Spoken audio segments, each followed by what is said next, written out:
Mais d'abord, on est heureux d'accueillir Aline Dieudonné. Merci. Merci à vous. Avec nous. Bonjour. Votre premier roman en 2018, c'était La vraie vie. Vous aviez eu un immense succès, 300 000 exemplaires vendus. Vous dénonciez dans ce livre la violence domestique. Et vous revoilà avec Kérosène, aux éditions de l'Iconoclaste. Et ce Kérosène fait vraiment décoller le lecteur. Oui, je file un petit peu la métaphore. Avec des portraits saisissants. Bah oui, il faut se faire plaisir quand même. Des portraits saisissants de personnages qui tous vont se croiser un jour sur une aire d'autoroute devant une station-service. Pourquoi une aire d'autoroute? Est-ce que vous êtes vous-même trouvé confronté à un moment, une scène sur une aire d'autoroute? Vous vous êtes dit, tiens, il y a des vies qui se croisent, il y a quelque chose à raconter. Ah non, mais je trouve que c'est un endroit très intéressant, très romanesque. Bah voilà, elle est super belle celle-là. Ah oui, on en a trouvé une pas mal. Mais oui, c'est joli. Effectivement, la mienne, elle est dans les Ardennes, au milieu de la forêt. Et dans la nuit aussi. Et dans la nuit, et un soir d'été. Et donc, je trouve qu'il y a quelque chose de très romanesque dans les stations-service. Et c'est vrai que je me suis posée un jour dans une station-service et j'ai regardé passer les gens. Et en me demandant d'où ils venaient, où ils allaient, ce qu'ils avaient dans leur, ce qui se trouvait dans leur coffre de voiture. C'est un lieu de mixité sociale. C'est sans Exactement. Doute vous avez les grandes surfaces, vraiment les hypermarchés où vous voyez de tout, et vous avez les stations-service. Peut-être plus encore d'ailleurs dans les stations-service. Mais oui, parce que les stations-service, on ne peut pas y échapper, quoi. Oui, et les hypermarchés, il y a encore des classes, strates, des strates de... Alors que l'essence, il n'y a pas de boutique d'essence pour les bourgeois. Ce sont toutes des hypermarchés maintenant. Ce sont toutes des hypermarchés en réalité. Oui, en plus, il y a toujours une boutique, oui. Ouais. Et alors, je trouve qu'il y a un côté aussi, comme le point d'eau dans la savane, où tous les animaux se retrouvent. Oui, mais parfois, il y a les prédateurs et les proies qui sont ensemble. Mais il y a une espèce de trêve comme ça. Et je trouve qu'il y a un côté comme ça dans les stations-service. C'est tellement un endroit de nécessité que peut-être que c'est un endroit où l'humanité fait un petit peu la paix.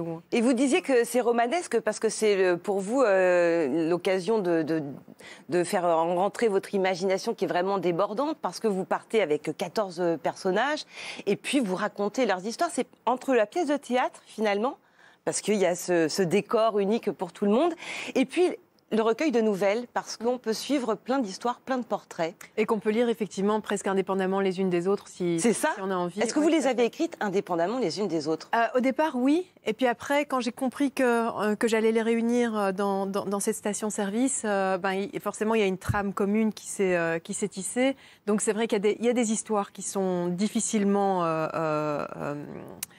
qu'on peut difficilement extraire du livre. Ouais. Mais c'est vrai qu'il y en a certaines que j'avais vraiment écrites avant de savoir que ça ferait un tout. Et donc il y a un petit peu de tout. Et c'est vrai que je dis que c'est un olni, un objet littéraire non identifié. Un olni, voilà.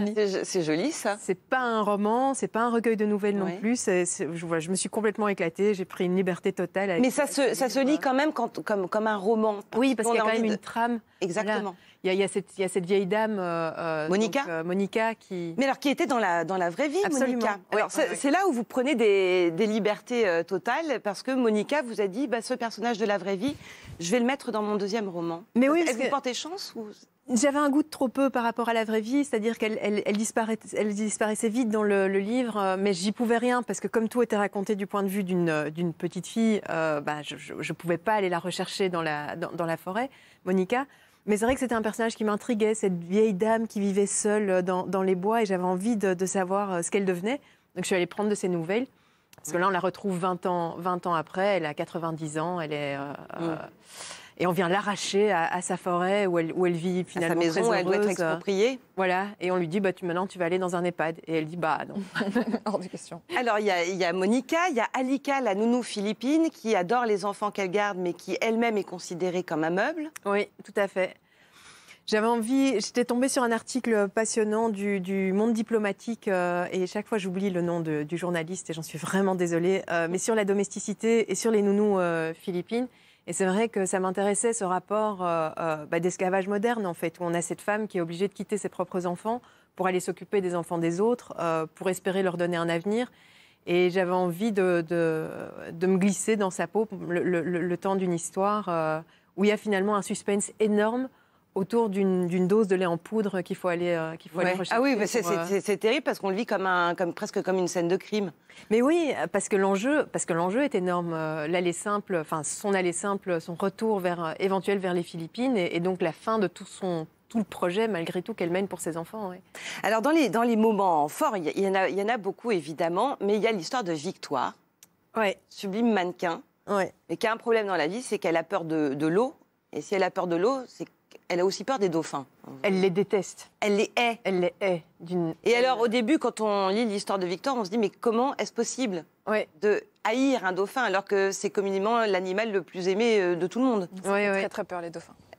Et bah oui, en fait, elle a une expérience très traumatisante avec un dauphin. Et là, ça m'intéressait justement de prendre un petit peu le contre-pied de cet animal qui est tellement... qu'on adore et qui est tellement sympathique et justement de le remettre dans son rôle d'animal sauvage et aussi qu'est-ce que ça fait un dauphin d'être en captivité, d'être dans un bassin en béton, lui qui est censé être dans l'océan et parcourir des centaines de kilomètres par jour. Et donc c'est un petit peu aussi la revanche du règne animal sur donc ça en fait un violeur. Ça en fait, c'est ça l'histoire. Oui, c'est ça l'histoire. Mais les dauphins sont violeurs, même entre eux. Et c'est peut-être une chose on en parlait avant l'émission un peu avec vous, parce que moi, ça fait flipper. Hein. Ça fait flipper le dauphin. C'est bien, David. Non, mais c'est vrai que c'est assez saisissant. Mais quoi, c'est le fait de le mettre en captivité qui le rend violeur ou il a un tempérament de... Non, ils sont vraiment... C'est comme nous, c'est comme n'importe quelle espèce. Il y a des individus et au sein de ces individus, il y en a qui sont super, et il y en a qui sont vraiment des... Il y a des punks, en fait. Il y a des punks, il y a des drogués aussi. Les dauphins sont des grands drogués. Le dauphin est sex-addict. Ouais, non, mais aussi il se drogue avec le poisson là, qui est hyper toxique pour nous. Comment est-ce que ça s'appelle ce poisson japonais, là, qui est tout oui. Ah oui, qu'est-ce qui se gonfle? Il les comme de l'hélium. Ils aspirent la substance toxique et il y a vraiment des images comme ça de dauphins mais qui sont complètement shootés. Donc c'est drôle parce qu'en fait ils nous ressemblent très très fort. Ils violent, ils se droguent. Je crois qu'ils font partie des seuls animaux qui sont capables de se reconnaître dans un miroir avec les grands singes et certaines autres espèces de cochons. Ah ben voilà. Mais donc au sein de ils nous ressemblent très très fort, mais donc aussi dans les aspects négatifs, quoi. Alors vous avez un regard sur le monde animal qui est assez particulier, notamment alors là où vous mettez à la place d'un cheval. Vous mettez dans la peau d'un cheval. C'est une des nouvelles, mais qui est vraiment bouleversante dans le livre, sur les mésaventures de ce cheval qui va être acheté pour faire plaisir à une petite fille, et puis qui va avoir un parcours absolument abominable. Vous avez fait de l'équitation. On sent une grande sensibilité, en fait, à la domestication imposée de l'animal. C'est ça, il y a un message là-dedans. À la domestication, je ne sais pas... la scène où on lui apprend à mettre le mort, c'est vrai, la selle, etc., elle est très violente, parce que c'est une contrainte. C'est l'appropriation du corps, effectivement. C'est l'appropriation du corps de l'autre. Mais donc, je ne mets pas forcément la domestication là-dedans, mais effectivement, de tout à coup imposer à un animal ou à un humain, parce que c'est ce qu'on fait. Mais c'est cette violence-là, de dire tout à coup, ton consentement ne compte pas. Est-ce que tu as envie de le faire ou tu n'as pas envie de le faire? Je m'en fiche. Et là, en plus, c'est vrai que c'est une petite fille qui a un super rapport. Elle adore son petit cheval. Mais il y a quand même cette violence, effectivement, de tout à coup, cet animal qui ne comprend pas pourquoi on lui met un mort dans la bouche, pourquoi on lui met cette sangle qui l'enserre. Et le truc, c'est que comme c'est une petite fille, elle s'y prend en plus très maladroitement et elle ne se rend pas bien compte. Et donc... Et voilà, et ça va mener à quelque chose d'absolument tragique. Donc les dauphins sont violeurs, les petites filles sont maltraitantes. Vous avez inversé les rôles, en fait. Vous avez joué sur ces paradoxes, en fait. Oui. Ah oui, sans le conscientiser. Après, ce qui m'intéresse aussi, effectivement, c'est la violence bienveillante. C'est la violence qu'on peut imposer à l'autre. Et on l'a aussi dans l'histoire de Julie, cette jeune femme qui va dîner chez un couple de gynécologues. Mais voilà, mais c'est des gens qui sont absolument bienveillants et gentils. Et à aucun moment, mais ils veulent lui faire passer quand même un examen gynécologique parce que c'est leur métier et que... Ouais, parce que ça leur fait plaisir. Et ça leur fait plaisir gentiment. Et elle ne va pas dire non. Si ça leur fait plaisir. Voilà. Si ça fait plaisir. En fait, vous explorez à travers différents parcours, animal ou humain, tous les rapports de domination. Tout à fait, absolument. Qui sont conscients, inconscients, qu'on impose aux autres. Et d'où est-ce que ça vient, cette... Et donc, le gynécologue est dominant? Ça fait partie d'une espèce de dominant malfaisant? Oui, voilà, exactement. Mais la gynécologue aussi, puisque c'est un couple. Oui, en plus, les femmes prennent cher, mais est-ce que... Est-ce qu'il n'y a pas un risque à un manichéisme définitif à utiliser la nuance dominant-dominé, si chère à Pierre Bourdieu et à une partie de la sociologie, ce qui exclut d'une certaine façon la nuance sur la façon dont on regarde le monde, bizarrement? Là, en l'occurrence, non, parce que ce sont des personnages, et puis ce sont des personnages individuels, c'est-à-dire que je ne porte pas un jugement sur la profession de gynécologue. Non, mais je ne parle pas des gynécos, mais en général. Dans son ensemble. C'est une grille de lecture, quoi.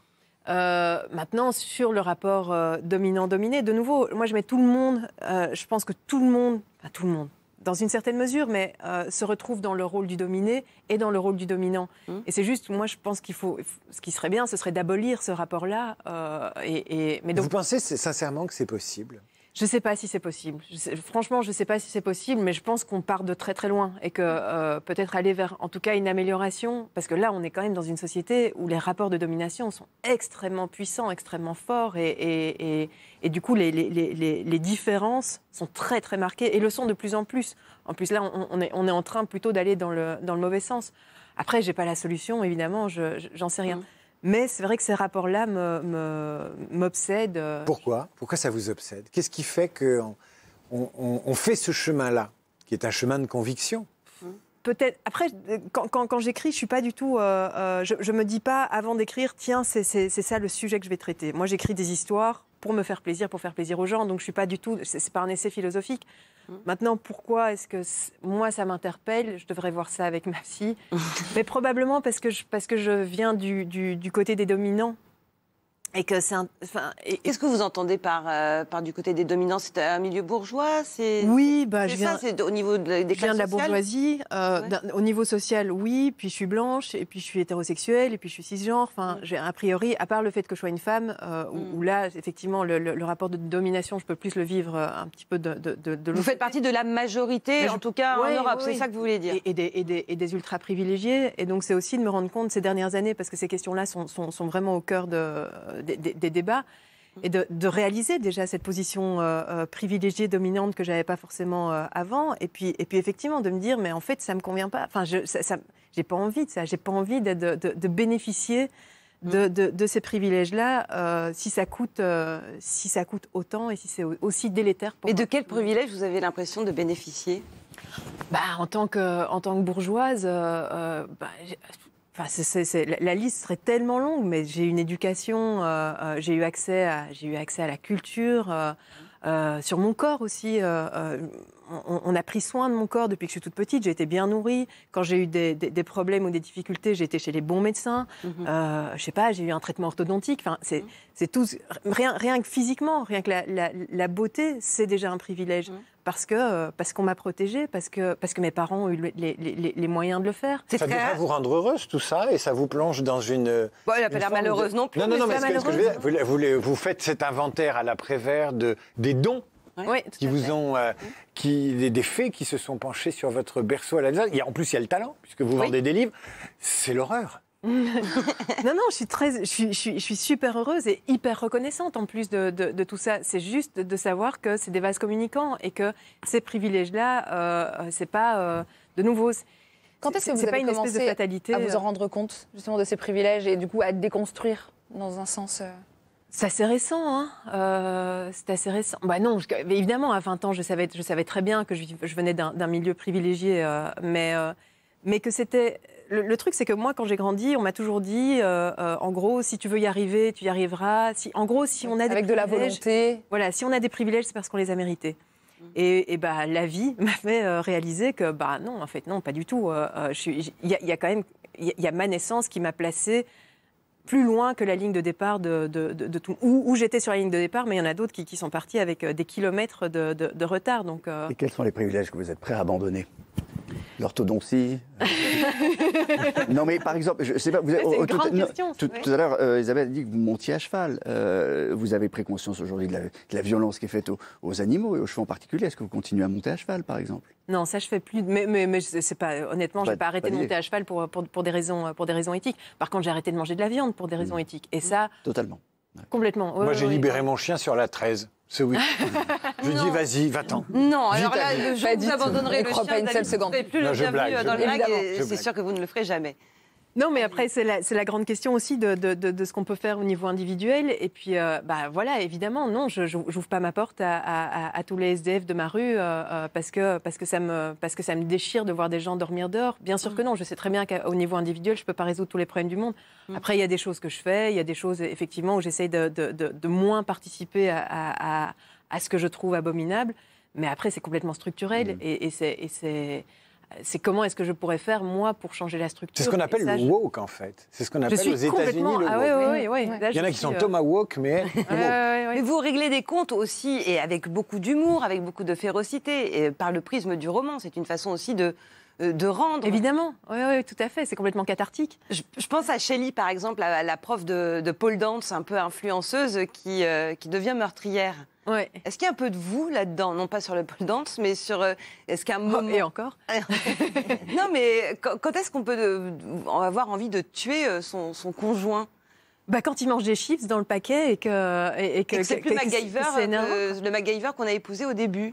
Mais oui, ça m'intéressait de ce côté.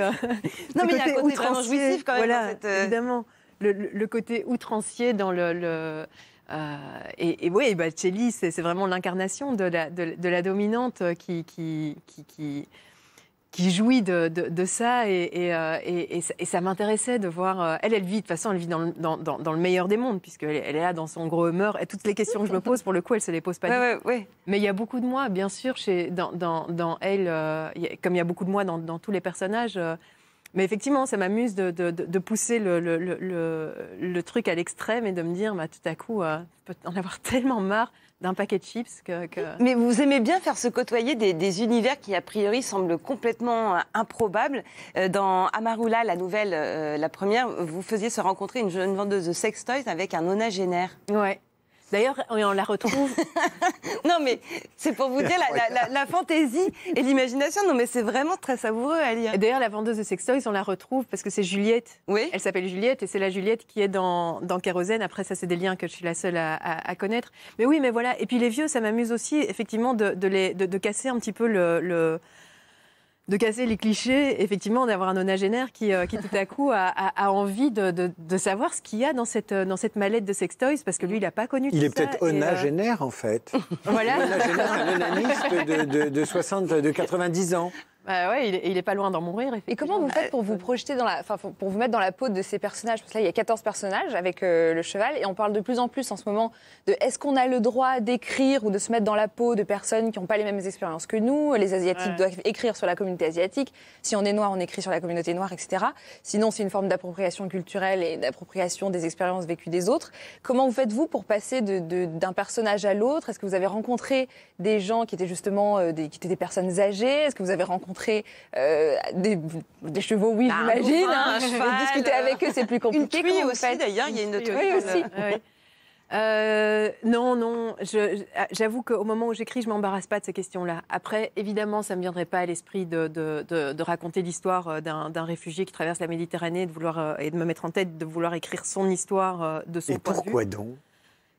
Excusez-moi, oui, pardon, il va falloir qu'on c'est pas dirigé contre vous, mais on est dans un excès inverse, là. Si on ne parvient pas à raconter la vie de plus misérable que soi ou de quelqu'un de différent de soi, mais nous sommes voués tous à nager dans notre propre couloir et à ne plus nous intéresser à autrui. Je ferme la parenthèse parce qu'on en a pour 10 heures de débat. Non, mais je suis d'accord que c'est un énorme débat et moi-même, je ne sais pas très bien où je me situe au sein... Parce qu'effectivement, il y a des discours que je trouve complètement insupportables où effectivement... ce sont des questions nouvelles. Où il y a des gens, effectivement, qui disent, en gros, c'est tellement extrême qu'on ne peut écrire, finalement, on ne peut faire qu'une autobiographie. Et donc, on n'a même plus droit à la fiction. Donc, effectivement, si je ne peux pas me mettre dans la peau d'une nounou philippine, si je ne peux pas me mettre dans la peau d'une vieille ou d'un vieux, parce que je ne le suis pas, effectivement, ça n'a plus aucun sens. Après, je comprends aussi vraiment, moi, la question de l'appropriation, même pas l'appropriation culturelle, mais l'appropriation des victimes. De dire, en gros, effectivement, il y a un endroit, le réfugié, c'est à lui de raconter son histoire aussi, et on peut pas supprimer la parole, et c'est plutôt la question de la diversité de la parole, et de pouvoir donner la parole à plein de gens. Après, effectivement, continuons à écrire de la fiction, et Et c'est tout l'intérêt. Et c'est aussi, sinon on n'aura plus jamais de romancier. On s'ennuierait follement, surtout en ce moment. Merci pour ce roman. Lauriane, pas de tabou décidément ce soir sur ce plateau. On parle des rapports de domination et je trouve que justement il y en a aussi dans la façon dont on parle du clitoris et de la vulve, puisque c'est le duo de choc dont j'ai décidé de parler aujourd'hui dans cette chronique. On parle de plus en plus de vulve et de clitoris. Une ascension pop culturelle qui a commencé en fait en 2016. C'est la date de la première modélisation 3D du clitoris par la chercheuse indépendante Odile Philo, une Française qu'on aime beaucoup. Elle a donc imprimé en 3D, en taille réelle, un clitoris pour la première fois et elle a rendu la maquette téléchargeable dans le monde entier. Donc n'importe qui chez soi ou à son bureau peut maintenant imprimer son petit clitoris. Alors je mets petit avec des guillemets parce qu'en réalité il représente une dizaine de centimètres. C'est pas du tout la petite chose qui dépassait et qu'on avait en tête à la base. C'est beaucoup plus grand, ça prend plus de place et ça prend donc plus de place aujourd'hui dans les débats quand on parle de plaisir féminin et de corps féminin, une vraie révolution. On voit beaucoup d'artistes qui se réapproprient ce phénomène. On voit de plus en plus de clitoris tagués sur les portes de toilettes, à côté des pénis, et c'est une bonne nouvelle. Il y a un compte Instagram que j'aime beaucoup qui s'appelle Clit Révolution, justement. Clit Révolution, qui a été créé en 2017 et qui est animé par la journaliste et activiste Elvire Duvel-Charles. Alors là, maintenant, il y a plus de 120 000 abonnés et elle aborde toutes sortes de réflexions sur le féminisme, le corps, les représentations du corps féminin, la place du plaisir féminin aussi. Ça a même donné lieu à une série, puisque ça marchait trop bien. C'est produit par France TV Slash, ça s'appelle Clit Révolution, voilà, le titre était tout trouvé. Et la série invite les femmes à dénoncer l'ordre établi en prenant conscience du pouvoir politique de leur corps, et donc du pouvoir politique et de leur clitoris et de leur plaisir, et aussi du pouvoir politique de leur vulve, puisque la vulve, c'est devenu un mot politique. Il permet de nommer les choses correctement et donc de leur faire prendre une place dans la société. Je rappelle que la vulve, c'est tout ce qui concerne l'extérieur du sexe féminin et que le vagin, c'est le conduit intérieur. On a souvent tendance à mélanger les deux, tout simplement on parce ne fera que plus la confusion grâce à vous, Lauriane. Exact, parce qu'en fait, on ne nous apprend pas ces mots-là et donc on n'a pas le pouvoir sur nos corps. Pourquoi c'est important, justement ? Parce qu'en 2009, une fille de 13 ans sur 2 ne savait pas qu'elle avait un clitoris. Voilà, elle n'était pas au courant. Et en 2017, il a fallu attendre 2017 pour que le premier manuel scolaire imprime en fait sur une planche anatomique la réalité de ce qu'était un clitoris, le situe correctement et le représente dans son intégralité. Ailleurs qu'en France, d'ailleurs, c'est pas tellement mieux. La FCC, qui est l'équivalent de notre CSA aux États-Unis, interdit toujours l'utilisation des mots vagin et clitoris dans les séries, alors qu'on peut dire pénis à tout va, à toute heure du jour et de la nuit. Et donc, je vous invite, si vous voulez aller plus loin, à acheter tout de suite le livre Connais-toi toi-même de la journaliste Clarence Edgar Rossa, qui est paru en 2019, qui est absolument génial. Il y a des illustrations sublimes à l'intérieur. En fait, ce sont 10 pistes d'auto-exploration pour se découvrir soi-même. Il y a la vulve, le clitoris, mais aussi le périnée, les seins, etc. Le but, c'est de se réapproprier les savoirs gynécologiques, de prendre le pouvoir sur son corps, un petit peu comme ce mouvement des années 70 qui s'appelait le self-help. Donc vraiment l'idée de se donner un coup de main à soi-même pour reprendre le pouvoir. Et je trouve que ça fait du bien. Merci beaucoup, Lauriane, pour cette explication. Les gens ne disent pas pénis à longueur de journée à la télévision. Ils le disent plus facilement que vulve, en l'occurrence. On sait à quoi ça ressemble. Patriarcat. On dit pénis. Si vous voulez bien, Olivier, parlez-nous de la petite statuette, celle des Oscars. Deux pour un statuette un petit peu phallique. Oui, j'allais le dire. Disons-le, un petit peu. Bon, allez, pour la statuette phallique. Bon, écoutez, Oscar, vous connaissez l'histoire d'Oscar, qui était le grand-oncle. Bon, moi, je ne vais pas le raconter ce soir. Non, on n'a pas le temps. Florian Zeller, deux Oscars. Ça, c'est formidable, parce que Florian Zeller, il a 41 ans, il fait son premier film aux États-Unis, enfin en Angleterre, avec Anthony Hopkins. Et c'est un coup de maître. Partout dans le monde, il est applaudi. Et hier soir, donc, 2 Oscars remportés. Alors, pour le meilleur scénario, il faut savoir que c'est l'adaptation de sa propre pièce de théâtre. Et puis, pour le merveilleux Anthony Hopkins. C'est génial. C'est absolument génial. C'est fabuleux. La pièce de théâtre avait eu un nombre de prix incalculable. Elle tourne depuis 2012. Robert Hirsch l'avait joué 350 fois. Ouais. Et Florian Zeller, c'est l'auteur de théâtre le plus joué au monde. Pas le français, c'est l'auteur de théâtre. C'est pas le plus joué. Emmanuel Schmitt. Éric Emmanuel Schmitt, il est pas mal. Pas mal aussi. Il est très joué aussi. Mais Florian Zeller, je ne sais pas si on l'écoute, si on ne l'écoute pas. En tout cas, pour vous dire qu'il va continuer, parce que ça va lui permettre de continuer. Après le fils, il adapte. Après le père, il adapte le fils. Dans l'ordre. Dans l'ordre, avec Laura Dern et Hugh Jackman. Et était très heureux. Il a rendu hommage à Anthony Hopkins. Je le dois beaucoup à mes acteurs et à mon équipe, c'est-à-dire que et Anthony Hopkins et Olivia Colman sont des acteurs si puissants mais à la fois tellement humbles qui m'ont donné l'opportunité de réaliser exactement le film que j'avais en tête, c'est-à-dire plan après plan, c'était le film que je voulais faire et ça c'était pas du tout quelque chose d'acquis, je l'ai pris comme un cadeau qu'ils m'ont offert et que je dois à leur grande humilité. Voilà, j'imagine un exemple pour beaucoup d'auteurs. Et je crois qu'il y a un projet d'adaptation au théâtre pour votre livre. Oui, oui. Peut-être même au cinéma, peut-être même une série. Peut-être une... Théâtre et cinéma, pour l'instant, c'est déjà pas mal. Ouais. J'imagine que c'est pas mal d'avoir ce genre d'exemple. Oui, bah absolument, c'est fabuleux. Et c'est incroyable, effectivement, pour un premier film. C'est dingue. Non, c'est hyper inspirant. Ouais. J'ai hâte de le voir. Mais tout le monde a hâte de le voir. J'espère que ça sera en juin. Je vous dis un mot de la cérémonie des Oscars parce que ça n'avait rien à voir. C'était dans une gare hier soir. Ça s'est passé dans une gare, pas du tout dans le Kodak Theater habituel, etc. Alors là, on la reconnaît pas, la gare, mais... C'est une belle gare. C'est une belle gare. Et bien aménagée façon cabaret, puis ils étaient moins nombreux. Mais je trouve que c'est plus sympa que les cérémonies auxquelles on est habitué. Si on pouvait s'en inspirer. Il y avait un DJ, c'était très marrant. Il n'y avait pas de masque. Il n'y avait pas de masque. Parce que tout le monde avait été testé. Oui, bien sûr, mais ça voulait dire pas mal pour Hollywood. C'est-à-dire, on repart, on redémarre. Il y avait un tapis rouge, il n'y avait absolument personne, à part les chaînes et les journalistes qui étaient autorisés. Il y a eu un mini tapis rouge, quelques robes de soirée et quelques smokings de sortie. Mais voilà, ça n'avait pas tout à fait à voir avec les habituelles cérémonies, mais c'était le point zéro de redémarrage de ces cérémonies. Même Didier Halouche avait quand même son petit smoking. Et regardez, chaque chaîne autorisée, accréditée, avec son micro et les participants venaient devant. Il y a eu d'autres Oscars pour des Français, je voulais les citer. Nicolas Becker remporte l'Oscar du meilleur son pour Sound of Metal, c'est important, Sound of Metal, le son d'un Sound of Metal, parce que c'est un film qui parle de la perte d'audition. Un batteur d'heavy metal qui perd l'audition. Donc, et puis un autre Oscar pour le documentaire Colette, consacré à Colette Marin-Catherine, qui est une femme de 90 ans qui fut membre de la résistance sous l'occupation nazie. C'est un film réalisé par un Américain mais produit par la Française Alice Doyard.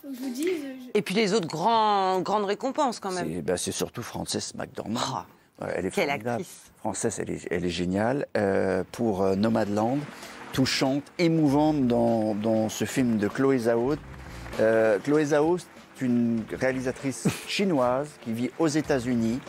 Et je voulais juste vous montrer une image, parce qu'elle a quitté la Chine il y a longtemps. Regardez comment on a accueilli son exploit en Chine, son Oscar, même 3 d'Oscar. C'est la première fois que non seulement une Chinoise a un Oscar, mais c'est la deuxième fois en 100 ans qu'une femme a un Oscar. Eh bien, il ne s'est absolument rien passé, car la cérémonie était censurée. Les médias officiels n'en parlaient pas et les réseaux sociaux n'avaient pas le droit d'en parler, c'était censuré. Donc bravo à Chloé, quand même. Incroyable. Merci beaucoup, Olivier, d'avoir veillé. Et le film va sortir, bien sûr. Le film Nomadland. Le 8 juin, en principe. Et The Father, ça sort quand? Et ça sort en juin aussi. Et vous, alors, quand est-ce que ça sort au cinéma, La Vraie Vie Au cinéma, je ne sais pas. Ils sont en prépa pour l'instant. Enfin, ils font les repérages. Donc, c'est en cours et le scénario est absolument fabuleux. Par contre, le théâtre, on y sera. Donc, on était censé jouer en février-mars à Bruxelles. Et c'est reporté, si tout va bien, je touche du bois, à début juin. Parce que vous aussi, vous attendez, comme nous en France, la réouverture des salles. Désespérément, oui.